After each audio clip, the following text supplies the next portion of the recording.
नमस्कार प्यारे साथियों, मैं मोनू चौधरी और ज्योग्राफी की इस ऑनलाइन जर्नी में आपका हार्दिक स्वागत है।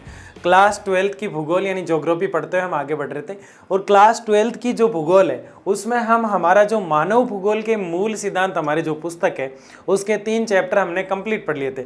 उसके बाद हमने चौथा चैप्टर शुरू किया। चौथा चैप्टर जो मानव विकास की धारणा को लेकर चल रहा था कि प्रत्येक देश की जो मानव विकास की रिपोर्ट होती है उसको किस प्रकार से देखा जाता है, उसको किस प्रकार से तैयार किया जाता है और उसमें कौन कौन से बेसिक पॉइंट होते हैं जिसको ध्यान में रख के मानव विकास की जो रिपोर्ट है उसको तैयार किया जाता है। तो उसकी बात हम इस चैप्टर के अंदर कर रहे थे।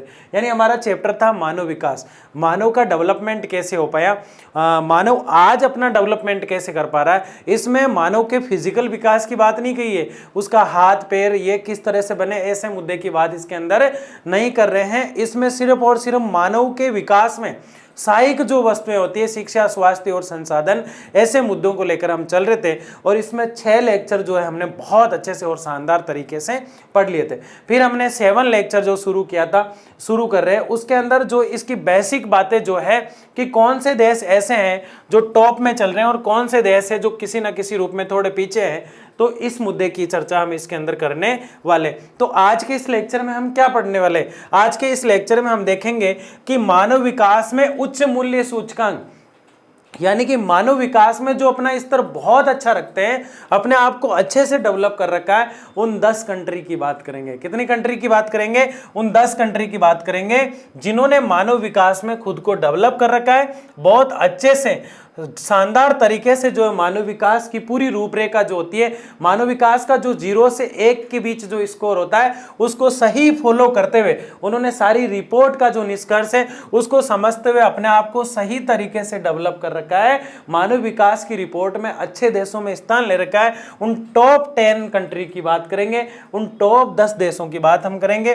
फिर अंतर्राष्ट्रीय तुलना हम देखेंगे कि इंटरनेशनल लेवल पर कौन सा देश किस देश से आगे है, यानी कि भारत किस देश से आगे हैं, जर्मनी किन किन देशों से आगे हैं, अमेरिका जो है सबसे टॉप में कैसे चल रहा है, भूटान जो है प्रसन्नता जो होती है, हैप्पीनेस जो होती है, जीएनएस जो होती है उसमें आगे कैसे निकल पाया, इतना गरीब देश होते हुए भी। तो अंतर्राष्ट्रीय तुलना जो पिछली थी वो भूटान को लेकर थी, लेकिन यहां जो अंतर्राष्ट्रीय तुलना है वो मानव विकास में कौन सा देश कैसे डेवलप कर पाया, कौन सा देश कैसे आगे जा पाया, इस मुद्दे पर अंतर्राष्ट्रीय तुलना हम देखने वाले हैं। तो चलिए शुरू करते हैं अंतर्राष्ट्रीय तुलना और 10 कंट्री, टॉप 10 जो मानव विकास में कंट्री है। आप सब जानते हैं कि मानव विकास जो होता है उसका स्कोर जो होता है वो 0 से 1 के बीच होता है। कहां से कहां तक होता है? 0 से 1 के बीच होता है। मानव विकास का जो स्कोर हमेशा और हमेशा किसके बीच देखा जाता है? 0 से 1 के बीच। और हमने ये भी देखा कि कोई भी कंट्री आज तक 0.963 से ऊपर नहीं गया। 83 आता है यहाँ पे, 83 से ऊपर नहीं गया क्योंकि ये लास्ट पॉइंट होता है और 0.268 से कोई भी देश नीचे नहीं गया। यानी कि आज तक जो देश जैसे ही 1 के पास जा रहा है, मतलब 1 का आंकड़ा जैसे ही कोई देश आगे 1 तक पहुंचना चाह रहा है, यानी कि मानव विकास जो सूचकांक होता है ना वो प्रत्येक कंट्री के आंकड़े लिए जाते हैं कि कौन सा देश गरीबी में आगे है, कौन सा देश पिछड़ेपन में आगे हैं। उन सारे देशों के आंकड़े कलेक्ट किए जाते हैं कि इस देश की गरीबी कितनी है। जैसे एक एग्जांपल लेता हूं, एक एग्जांपल पहले सिंपल एग्जांपल लेते हैं कि हमारे जिस गांव में हम रहते हैं माना जाए कि उसके अंदर 40 घर है। कितने घर है गांव के अंदर? गांव के अंदर 40 घर है। 40 घरों की रिपोर्ट ली जाती है कि तुम्हारे घर का जो इकोनॉमी यानी अर्थ यानी पैसा वित्त जो आता है तुम्हारे घर में वो हर साल कितना आता है। तो एक घर वाले ने बताया मेरे घर के अंदर जो है हर साल 20,000, 30,000, 40,000 रुपए आते हैं। तो एक घर ने 40,000 रुपए बताए तो गरीबी का आंकड़ा निकल कर आ गया। दूसरे घर वाले ने 50,000 बताए, तीसरे ने 30,000 बताए, चौथे ने 60,000 बताए और पांचवें ने 50,000 बताए। ऐसे सारे गांव के जो 50-40 घर थे सबके आंकड़े पैसों के ले लिए। फिर पूछा गया कि फिर एक एक घर से पूछा गया कि तुम्हारे घर के अंदर कितने लोग बीमार रहते हैं, स्वास्थ्य की चर्चा कर रहे हैं, और तुम्हारे घर में जो आय का स्रोत है, आय का जो संसाधन है यानी शिक्षा, स्वास्थ्य और संसाधन, किस पे काम करता है मानव विकास? शिक्षा पहला किस पे काम करेगा? शिक्षा। फिर किस पे काम करेगा? स्वास्थ्य पर। किस पर काम करेगा? स्वास्थ्य पर यानी चिकित्सा वगैरह, ये सारी चीजें इसके अंदर आ जाती है। और फिर उस देश में संसाधन क्या है, इन तीन चीजों पे काम करेगा कि उस देश में संसाधन क्या है। अब शिक्षा के अंदर वो क्या देखेगा, शिक्षा के अंदर वो शिक्षा जो रोजगार है, साक्षरता वगैरह है, उन सारी चीजों को देखेगा। स्वास्थ्य के अंदर कौन लोग बीमार हैं, कौन लोग अच्छे हैं, ये देखेगा। संसाधन में आय का स्रोत क्या है, संसाधन में वो क्या देखेगा, आय का स्रोत क्या है, संसाधन, ये अच्छे से लिख देते हैं, संसाधन, आय का स्रोत क्या है। अब ये तीन चीजों को मद्देनजर रख के हमने एग्जांपल लिया कि 40 घर है गांव के अंदर, और प्रत्येक घर से हम ये आंकड़े कलेक्ट कर रहे हैं कि गरीबी किस घर में कितनी है, किस घर में कितना पैसा आ रहा है। सारे घरों से आंकड़े ले लिए। सबसे पहले किस घर में कितने लोग पढ़ते हैं। एक घर वालों ने कहा हमारे 2 बच्चे हैं, दोनों स्कूल जाते हैं। दूसरे घर वाले ने कहा हमारे 3 बच्चे, 3 में से 2 स्कूल जाते हैं। तीसरे घर वाले ने कहा हमारे 4 बच्चे हैं, जिसमें से 2 स्कूल जाते हैं। ऐसे 40 घरों के सबसे पहले किसके आंकड़े लिए, शिक्षा के लिए। उसके बाद दोबारा सर्वे, लिस्ट एक साथ बन के आ जाते। दोबारा जो सर्वे हुआ, उसी लिस्ट में दूसरा कॉलम था, उसके आंकड़े देखे गए कि घर में जो है रोजगार का माध्यम क्या। एक ने कहा मेरा बेटा उद्योग में काम करता है, दूसरे ने कहा मेरा बेटा सरकारी नौकरी में, तीसरे ने कहा मेरा बेटा जो है वो खेतीबाड़ी करता है, किसान है, इंडियन फार्मर है। तो ऐसे आंकड़े प्रत्येक घर से लिए, और उनको एक गांव का जो ग्राम पंचायत कार्यालय होता है वहां से उसका निष्कर्ष निकाला जाता है कि किन लोगों की स्थिति ठीक है और किन की ठीक नहीं है, उनको किस में कर देते हैं। उनकी लिस्ट आगे पंचायत से तहसील स्तर पर भेज दी जाती है, और तहसील स्तर पर उसका क्या होता है, तहसील स्तर पर उस रिपोर्ट से जो लोग गरीबी रेखा से नीचे हैं उनको BPL पूर जो फैमिली होती है उसमें डाल दिया जाता है, और जो अच्छे हैं उनको अच्छी फैमिली में डाल दिया जाता है। तो जिस प्रकार ये गांव का सर्वे हुआ, ठीक उसी प्रकार से पूरे देशों के आंकड़े एकत्रित किए जाते हैं। पूरे देशों के मानव विकास के जो आंकड़े हैं वो डेवलप किए जाते हैं, वो एकत्रित किए जाते हैं कि भूटान में गरीबी कितनी है, भारत में गरीबी कितनी है, वहां से आंकड़े मंगवाए जाते हैं। जर्मनी में गरीबी कितनी है, जापान में कितनी है, अमेरिका में कितनी है। फिर संसाधन क्या है, वहां के स्रोत क्या है। जैसे भारत में आय का स्रोत सबसे ज्यादा 80% लोग क्या करते हैं, यहाँ पे कृषि करते हैं। सारी चीजें कलेक्ट करके और एक रिपोर्ट बनाई जाती है कि कौन सा देश तो शिक्षा, संसाधन, व्यवसाय, रोजगार, यानी 3 चीजों को मद्देनजर रखेंगे, शिक्षा, स्वास्थ्य और संसाधन। यानी आपको SSS याद रखना है। क्या याद रखना है, SSS या AS³ कह दो इसको, ये बस। तो SSS का मतलब है शिक्षा, स्वास्थ्य, संसाधन। यानी मानव विकास रिपोर्ट जो है सारे देशों की शिक्षा को देखता है, सारे देशों का स्वास्थ्य देखता है और सारे देशों का संसाधन देखता है। जिसका अच्छा होता है उसको टॉप रैंक दे देता है, और रैंक जो होती है वो 0 से 1 के बीच आंकड़े देख के दी जाती है। जैसे कि नॉर्वे है, यहाँ पे नॉर्वे है, तो नॉर्वे शिक्षा, स्वास्थ्य और संसाधन सब में टॉप है, इसलिए नॉर्वे पहले स्थान पर है। नॉर्वे किस स्थान पर है, प्रथम स्थान पर है। यानी जिसमें शिक्षा, स्वास्थ्य, संसाधन सारी चीजें डेवलप हो रखी है वो पहले स्थान पर आता है। और आयरलैंड दूसरे स्थान पे, क्योंकि नॉर्वे से कम है लेकिन स्विट्जरलैंड से बहुत अच्छी है इसकी स्थिति, तो ये तीसरे नंबर पे स्विट्जरलैंड को डाला गया, जबकि दूसरे स्थान पर किसको डाला गया, आयरलैंड को। फिर 4 नंबर पे हांगकांग को जोड़ा गया, और फिर 4 नंबर पे आइसलैंड, यानी ये दोनों बराबर के हैं इसलिए इसको यही स्थान दे दिया। लेकिन ये 5 नंबर होगा क्योंकि आगे से 6 है, तो ये 5 नंबर कर दो इसको। 6 नंबर पे जर्मनी है, 7 नंबर पे स्वीडन है, 8 नंबर पे ऑस्ट्रेलिया, ए से 8 से ऑस्ट्रेलिया याद हो जाएगा आपको। 9 नंबर पे नीदरलैंड है, 9 से नी, 9 से ने की आवाज आ रही है, नीदरलैंड से ने की आ रही है। 10 10 10 10 ऐसे बहुत सिंपल तरीके से याद हो जाती है। कैसे याद कर रहे हैं, से यानी स्वीडन याद हो जाएगा आराम से। यानी कि 6 जब लगता है, सिक्सर जब जाता है तो जुर्म हो जाता है अगली टीम पर, तो जर्मनी। ऐसे याद रखना अपना। कैसे याद रखना है, 10 यानी डैन, यानी 10 नंबर पे कौन है, सबसे लास्ट में 10 देशों का हम आंकड़ा देख रहे थे, यानी कि टॉप 10 कंट्री हम देख रहे थे जिसका मानव विकास बहुत अच्छा है। और मानव विकास का स्कोर जो है वो 0 से 1 के बीच में देख रहे हैं, तो सबसे अच्छा स्कोर वाला 1 नंबर पे, और फिर ठीक ठाक थोड़ा उससे कम, फिर थोड़ा उससे कम, फिर थोड़ा उससे कम, तो टॉप 10 जो देश हैं उसकी लिस्ट को हम यहाँ पे देख रहे हैं। अब देखिए यहाँ पे 10 वाले को कैसे याद रखें, 10 मतलब डैन, यानी डैन मतलब डेनमार्क। 9 से 9, 9 से नीदरलैंड, 9 मतलब 9 की ने की आवाज, नीदरलैंड की ने की आवाज। 8 मतलब ऑस्ट्रेलिया, एक की आवाज, फिर ऑस्ट्रेलिया एक की आवाज। 7 से स्वीडन, से मतलब से स्वीडन, से की आवाज। 6 जिस टीम पे, जिसके लिए जिसने 6 लगाया उसके लिए ठीक है, लेकिन जिस पे जाके लगाया उसके जुर्म हुआ बेचारे का, उस पे आपातकाल वाली स्थिति हो गई, तो जर्मनी यहाँ पे आ जाएगा। ठीक है, 1 नंबर पे नॉर्वे, 1 नंबर पे कौन आएगा, नॉर्वे। ये उगता सूर्य का देश कहलाता है। आधी उगता से मतलब मेरा मतलब ये था कि यहाँ आधी रात को कभी सूर्य निकल जाता है, क्योंकि ये तिरछा पड़ता है। यूं नॉर्वे को हमने बहुत डिटेल से पढ़ा है पहले, 2 नंबर पे आयरलैंड, नार्वे जैसे ही गया आयरलैंड आ गया, मतलब नार्वे गया और दूसरा आया, नार्वे गया और दूसरा आया, नार्वे गया और दूसरा आया। बताओ 10, 10 मतलब 10, याद रख लो। 9 मतलब नीदरलैंड, 8 मतलब ऑस्ट्रेलिया, 7 मतलब स्वीडन, आसानी से याद हो जाते हैं। 10 मतलब 10, 10 मतलब डेनमार्क, 9 मतलब नीदरलैंड, 8 मतलब ऑस्ट्रेलिया, 7 मतलब स्वीडन, 6 मतलब 6 लगा जुर्म हुआ जर्मनी। 1 नंबर पे नार्वे, वो गया और दूसरा आया मतलब आयरलैंड, फिर स्विट्जरलैंड, फिर 4 नंबर पे हांगकांग, 4 नंबर पे कौन यानी हांगकांग, और फिर 5 नंबर पे आइसलैंड। 5 नंबर पे आराम से बैठना है क्योंकि आपको 10 लोग टॉप 10 की लिस्ट पढ़ना है, तो 5 पे आप जैसे आए रुकिए, आइसलैंड यानी आराम से बैठिए, आइसलैंड पे आराम से पिक कीजिए और फिर आगे चलिए। यानी बीच की जो रुकावट है, बीच का जो आराम है, उसको हम आइसलैंड कह रहे हैं, उसको हम क्या कह रहे हैं, आइसलैंड। तो बहुत आसानी से याद हो जाते हैं। उल्टा बोल के देखो, 10 मतलब डेन यानी डेनमार्क, 9 मतलब नीदरलैंड, 8 मतलब ऑस्ट्रेलिया, 7 मतलब स्वीडन, 6 मतलब जर्मनी, 5 मतलब आइसलैंड, 4 मतलब हांगकांग यानी चीन, चीन याद रख लो SSR, 3 मतलब स्विट्जरलैंड, 2 मतलब आयरलैंड और 1 मतलब नार्वे, नार्वे 1, फिर दूसरा आया आयरलैंड। तो ये टॉप 10 की कंट्री है जो 0 से 1 के स्कोर के बीच में, सारे ही मानव विकास को 0 से 1 के बीच में देखा जाता है। अभी कोई भी देश 0.983 से ऊपर कभी भी नहीं गया है और कोई भी देश 0.268 से नीचे नहीं आया है।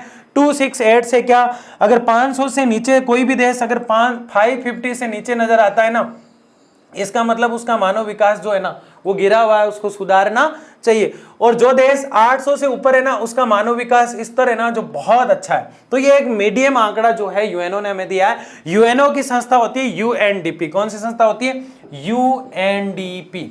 यूएनडीपी जो होती है ना, इसने एक आईएलओ होता है, इंडियन जो लेबर होती है उसका ऑर्गेनाइजेशन होता है, इंटरनेशनल लेबर ऑर्गेनाइजेशन जो होता है, अंतर्राष्ट्रीय मजदूर संगठन जो होता है, उसके तहत जो है ये रिपोर्ट बनती है जिसे हम एचडीआई रिपोर्ट कहते हैं, और हिंदी में इसको हम क्या कहते हैं? मानव विकास रिपोर्ट, ह्यूमन डेवलपमेंट इंडेक्स क्या बोलते हैं इसको।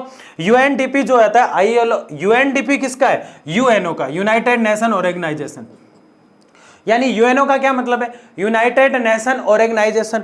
यूएनओ जो है ना एक रिपोर्ट बना के देता है, यूएनओ जो है ना आदेश देता है सीधा किसको? यूएनडीपी को। यूएनडीपी आईएलओ को रिपोर्ट करती है, आईएलओ एक रिपोर्ट बनाता है जिसको आईएचडीआई रिपोर्ट कहते हैं। क्या कहते हैं? एचडीआई। ये कब से बन रही है? 1990 से। कब से बन रही है? 1990 से। यूएनओ, यूएनडीपी, आईएलओ तीनों संगठन मिलकर एचडीआई रिपोर्ट बनाते हैं। यूएनओ कुछ नहीं करता है इसमें, सिर्फ डायरेक्शन देता है यूएनडीपी को, यूएनडीपी फिर इसको कंप्लीट कर देती है, फिर आईएलओ जो होता है वो एचडीआई को कहता है, और एचडीआई जो होती है 1990 से ये काम कर रही है और प्रतिवर्ष निकलती है। कितने समय बाद निकलती है? प्रतिवर्ष ये रिपोर्ट निकलती है। कितने समय बाद निकलती है? प्रतिवर्ष ये रिपोर्ट निकलती है। और इस रिपोर्ट में स्कोर जो होता है 0 से 1 के मध्य होता है, और सारी कंट्री की शिक्षा, स्वास्थ्य और संसाधन देखा जाता है। यानी सिर्फ और सिर्फ 3 चीजों पे काम करती है, शिक्षा, स्वास्थ्य और संगठन। और महत्वपूर्ण बात ये पूरी तरह से विश्वास वाली रिपोर्ट नहीं होती है, लेकिन ये आसपास बता देती है। ये पूरी तरह से विश्वास करने वाली रिपोर्ट नहीं होती है, लेकिन ये आसपास बता देती है कि आपके देश की यानी किसी भी कंट्री की वास्तविक स्थिति क्या है। क्योंकि ये कभी भी ये नहीं कहेगी नार्वे सबसे नीचे चला गया और जो है डेनमार्क सबसे ऊपर आ गया, क्योंकि इतना बड़ा गैप का झूठ ये कभी भी नहीं बोलती है। इसका जो आंकड़ा होता है 1-2 पॉइंट ऊपर नीचे हो सकता है। 0 से 1 के मध्य हम देखें तो यहाँ पॉइंटों में 4 या 3 पॉइंटों की गड़बड़ कभी हो सकती है, इसलिए इसको कहा तो जाता है कि विश्वास पात्र नहीं है, लेकिन ये बता देती है कि वास्तव में उस देश की कंडीशन क्या है। इससे आगे हम देखते हैं।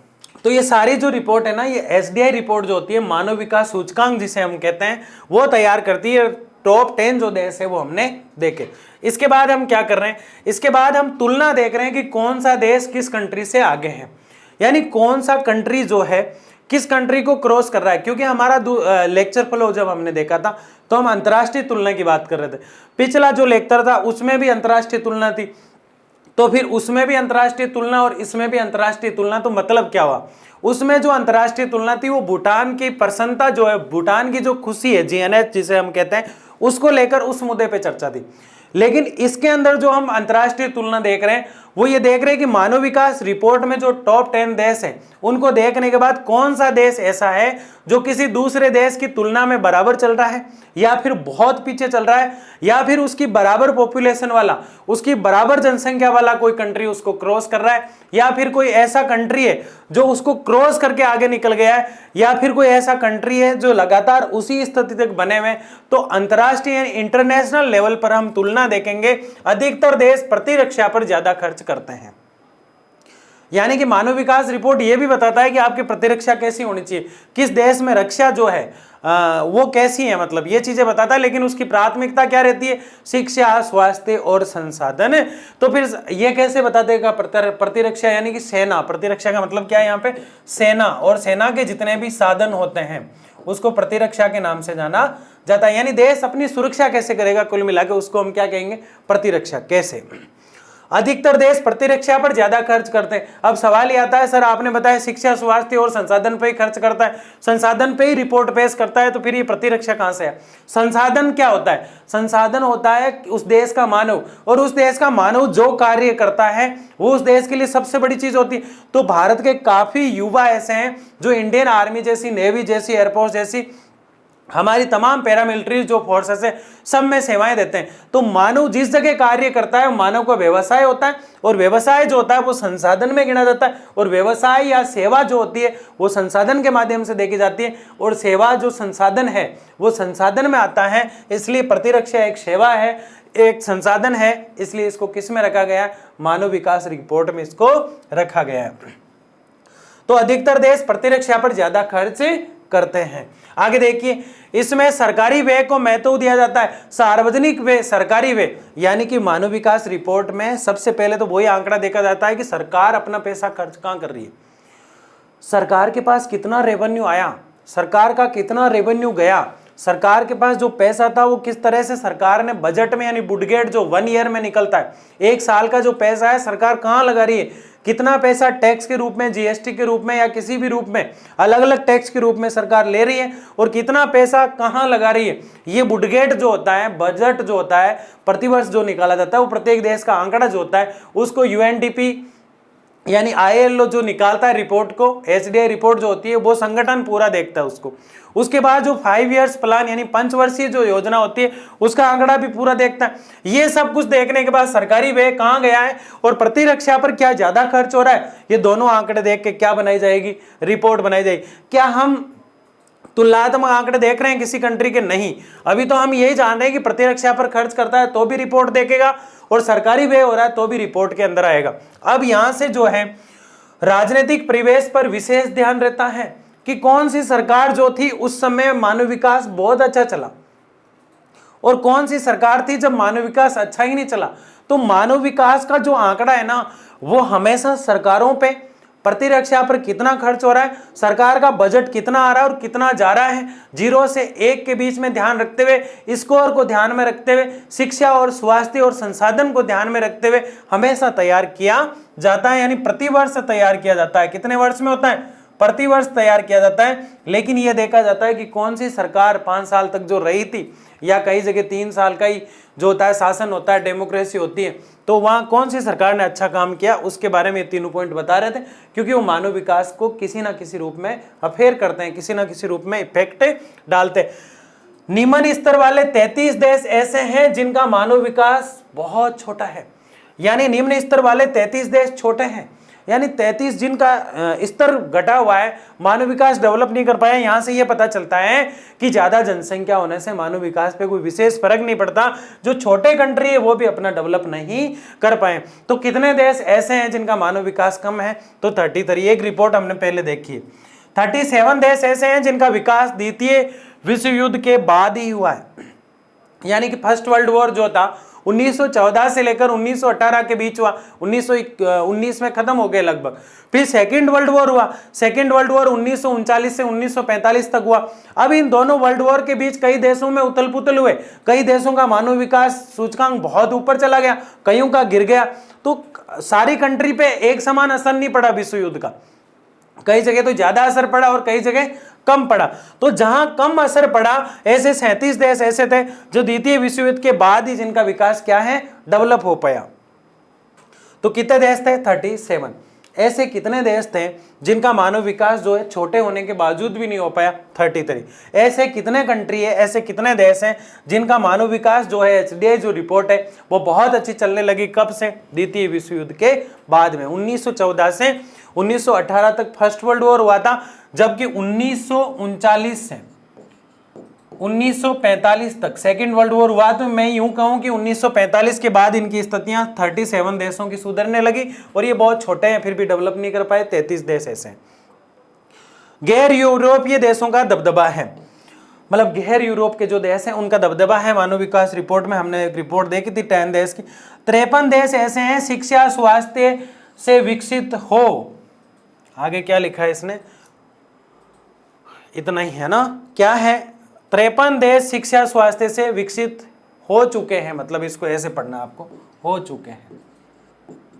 यानी ये पूरी तरह से हमने 10 देश तो ऐसे देखे जो संपन्न है, उनके पास सारी चीजें हैं, शिक्षा है, स्वास्थ्य है, संसाधन है, संपन्न, सर्वगुण संपन्न जिसे हम कह सकते हैं, हर प्रकार की सुविधाओं से जो है विकसित हो चुके हैं। एक प्रकार से क्या हो चुके हैं? विकसित हो चुके। एक तो होता है विकासशील, जो दौड़ में शामिल है अभी जीता नहीं है, वो तो विकासशील होता है, और विकसित जो है वो जीत गया, मतलब वो कंट्री विकसित कहलाते हैं जिनके पास खाना पीना रहना उठना रकम, रहना खाना पीना यानी मकान कपड़ा, रोटी कपड़ा मकान जिसे हम कहते हैं, रकम इस कंट्री को होता है, रोटी कपड़ा मकान, ये सारी चीजें जिसके पास डेवलप होती है ना, वो तो विकसित हो गया। और जो इन चीजों को लेने के लिए आज भी भाग रहा है वो क्या कहलाता है? वो विकासशील कहलाता है। तो 53 कंट्री ऐसे हैं, सारी चीजों में तो नहीं, लेकिन शिक्षा और स्वास्थ्य इन दोनों में क्या यहाँ संसाधन है? नहीं, संसाधन में डेवलप नहीं हो पाए हैं। जिस दिन संसाधन में डेवलप हो जाएंगे वो पूरा देश ही विकसित हो जाएगा। अभी तो दो चीजें उन्होंने डेवलप की हैं, शिक्षा और स्वास्थ्य। तो फिर बताओ मानव विकास में किसको देखा जाता है? मानव विकास में शिक्षा और स्वास्थ्य को और संसाधन को देखा जाता है। तो ये एक रिपोर्ट थी जो हमने देखी। आगे देखिए, सामाजिक भेदभाव खत्म कर कई देश अपने मानव विकास रिपोर्ट सुधार रहे हैं। जब तक सामाजिक भेदभाव खत्म नहीं होगा, हम भारतीय संविधान में कुछ आर्टिकल देखते हैं 15, 16, 17, 18, 19 इस प्रकार से। अब 15 कहता है भारतीय सामाजिक भेदभाव खत्म क्यों करना चाहिए? क्योंकि किसी भी देश की रिपोर्ट को सुधारने के लिए शिक्षा सबको मिलनी चाहिए, स्वास्थ्य सबका अच्छा होना चाहिए, संसाधन सबको मिलना चाहिए। तो वो कब मिलेगा? जब सामाजिक भेदभाव मतलब समाज में भेदभाव खत्म हो जाएगा। इसलिए भारतीय कॉन्स्टिट्यूशन, दैट से इंडियन कॉन्स्टिट्यूशन का जो आर्टिकल 15 वो कहता है धर्म जाति लिंग के आधार पर कोई भेदभाव नहीं किया जाएगा। इसका मतलब क्या है? सामाजिक भेदभाव खत्म किया जा रहा है, धर्म जाति के आधार पर कोई भी भेदभाव नहीं होगा। फिर 16 क्या कहता है? फिर यह कहता है कि लोक नियोजन में समान अवसर, यानी जितने भी सरकारी कामकाज होते हैं सबको समान अवसर दो, सामाजिक भेदभाव खत्म कर रहा है। 17 अस्पृश्यता का अंत, यानी जो छुआछूत चलती है समाज में उसका अंत कर दिया जाए, तब जाके क्या आएगा? सामाजिक भेदभाव खत्म हो पाएगा। 18 ये कहता है उपाधियों का अंत कर दो, जितनी भी समाज में उपाधियां चल रही है रक्षा और प्रतिरक्षा के अलावा, संचार रक्षा के अलावा यानी मेजर वेजर जो आर्मी में होते हैं उनके अलावा कहीं भी कोई भी पद चल रहे हैं, उपाधि जिसे हम कहते हैं उसको खत्म कर दो, तब क्या आ जाएगा? सामाजिक जो है समानता आ जाएगी और सामाजिक भेदभाव क्या है? खत्म हो जाएगा। तो इस प्रकार से जो है सारी चीजों को देखा जाता है। तो ये 4 आर्टिकल ये क्या बताते हैं? ये बताते हैं कि सामाजिक संपन्नता लाओ। क्या लाओ? सामाजिक संपन्नता। और सामाजिक संपन्नता जब आएगी तो सामाजिक भेदभाव क्या होगा? खत्म हो जाएगा। और ऐसा करके ही कई देश अपनी रिपोर्ट को क्या है? सुधार रहे हैं। बताओ भारत ऐसा क्यों कर रहा है? क्योंकि भारत की मानव विकास रिपोर्ट बहुत गंदी है, डेवलप हो ही नहीं पाई अब तक। तो भारत ये सामाजिक भेदभाव खत्म करे तब जाके क्या हो पाएगा। इसलिए अंबेडकर बहुत पहले लिख गए थे, डॉक्टर भीमराव अंबेडकर जिन्हें कानून का पिता कहा जाता है, उन्होंने कहा सामाजिक समानता से ही क्या किया जा सकता है? सामाजिक भेदभाव खत्म किया जा सकता है। और तभी किसी देश की रिपोर्ट क्या है? सुधरेगी। कब से बन रही है रिपोर्ट? 1990 से। अब देखिए भारत की स्थिति भी दिख जाएगी आपको। श्रीलंका, छोटा सा साइड में देख रहे हैं आप, ट्रिनिडाड और टोबैगो, जिनके नाम पहली बार सुन रहे हैं। भारत का नाम तो पूरे वर्ल्ड में कहीं भी जाके आप ले लो, लेकिन ये टोबैगो, ट्रिनिडाड ये बहुत कम सुनने को मिलते हैं। का मानव विकास भारत से ऊपर है। हमारे लिए कितनी दयनीय स्थिति है। आप सोचो, ये ट्रिनिडाड टोबैगो पहली बार हम सुन रहे हैं। चलो ठीक है, श्रीलंका तो हम जाना माना देश है, जानते हैं, कहीं नाम चलता है, लेकिन ये ट्रिनिडाड और टोबैगो आपने कईयों ने पहली बार सुना, वो भी भारत से मानव विकास में आ गए। तो क्या भारत को सामाजिक भेदभाव खत्म करना चाहिए? तुरंत खत्म करना चाहिए, क्योंकि सामाजिक संपन्नता से ही, सामाजिक संपन्नता जब आएगी, समाज में एकता जब आएगी, तो लोगों को शिक्षा, स्वास्थ्य और संसाधनों की उपलब्धता होगी और उससे सामाजिक भेदभाव क्या होगा? खत्म हो जाएगा। फिर ये ट्रिनिडाड टोबैगो आलतू फालतू जो देश होते हैं ना, वो हमसे आगे कभी भी नहीं जा पाएंगे। किसमें? मानव विकास रिपोर्ट में। क्या होती है मानव विकास रिपोर्ट? पूरे देश को डेवलप करने का एक खाका होता है, एक रिपोर्ट होती है जो बता देती है कि वास्तव में देश है क्या। जैसे 10 दोस्त है, उनमें से सारों के गुण इकट्ठे किए जाते हैं, रोजगार इकट्ठा किया जाता है कि कौन क्या रोजगार करता है, किसके पास क्या व्यवसाय है, कौन कितना पढ़ा लिखा है और किसका कैसा स्वास्थ्य है। फिर एक रिपोर्ट में पहले स्थान पे ये सबसे संपन्न है, फिर दूसरा तो वैसे नॉर्वे पढ़ा हमने, फिर क्या आया था? आयरलैंड आया था। तो ऐसे एक रिपोर्ट हमने देखी। तो श्रीलंका और ट्रिनिडाड और टोबैगो जैसे देश है वो किससे आगे? भारत से आगे हैं भाई। देश में केरल का प्रदर्शन मानव विकास गुजरात व पंजाब से कई गुना बेहतर है। क्यों भाई? क्योंकि केरल में पढ़े लिखे लोग हैं, सामाजिक भेदभाव खत्म सा हो गया वहां। गुजरात और पंजाब, इसका मतलब ये नहीं कि अनपढ़ है, लेकिन उतना डेवलप नहीं हो पाया जितना केरल। हम राज्यों की भी तुलना कर रहे हैं, हमारे स्टेट की भी तुलना कर रहे हैं और कंट्री की भी, अन्य कंट्रियों से तुलना कर रहे हैं। हम ये कह रहे हैं कि ट्रिनिडाड टोबैगो और श्रीलंका भारत से भी आगे हैं मानव विकास में, जबकि भारत के अंदर जो केरल है बहुत आगे निकल गया और पंजाब और गुजरात उससे बहुत पीछे रह गए। यहां भी इतना डिस्टेंस है। अगर पंजाब और गुजरात भी आगे जाते केरल की तरह और अपने आप को सारे राज्य डेवलप कर लेते, क्योंकि रिपोर्ट एक की नहीं बनती है, रिपोर्ट तो सारे राज्यों की बनती है, तो सारे राज्यों की रिपोर्ट बनने के कारण ये मामला जो है वो डेवलप नहीं हो पाया। तो ये देखा आपने, केरल सबसे आगे है और पंजाब और गुजरात पीछे हैं। ट्रिनिडाड और टोबैगो और श्रीलंका आगे हैं, जबकि भारत क्या है? उनसे पीछे है। आगे देखिए, तो देखा हमने, बहुत शानदार तरीके से समझा। आपको बेसिक चीजें सिर्फ इसमें ये याद रखना है कि 10 टॉप 10 जो मतलब देश है ना, उनकी लिस्ट सबसे पहले पूछी जाती है और लिस्ट के बाद जो देखा जाता है वो सबसे महत्वपूर्ण चीज ये होती है कि आप किस तरह से जो बेसिकली जो डायरेक्शन को लेते हैं उनमें डिफरेंट किस प्रकार से कर पाते हैं कि कौन सा देश आगे है कौन सा नहीं है। तो सबसे पहले केरल आपको याद रखना है, फिर पंजाब गुजरात याद रखना है, वहाँ ट्रिनिडाड और टोबैगो और श्रीलंका, और फिर लास्ट में आपको पता ही है भारत। तो बहुत बहुत धन्यवाद आप सबका, आपने मन लगा के शांति से पढ़ाई की और अच्छे से पढ़ते रहिए। बहुत जल्द हम अगला चैप्टर शुरू कर रहे हैं। बहुत बहुत धन्यवाद।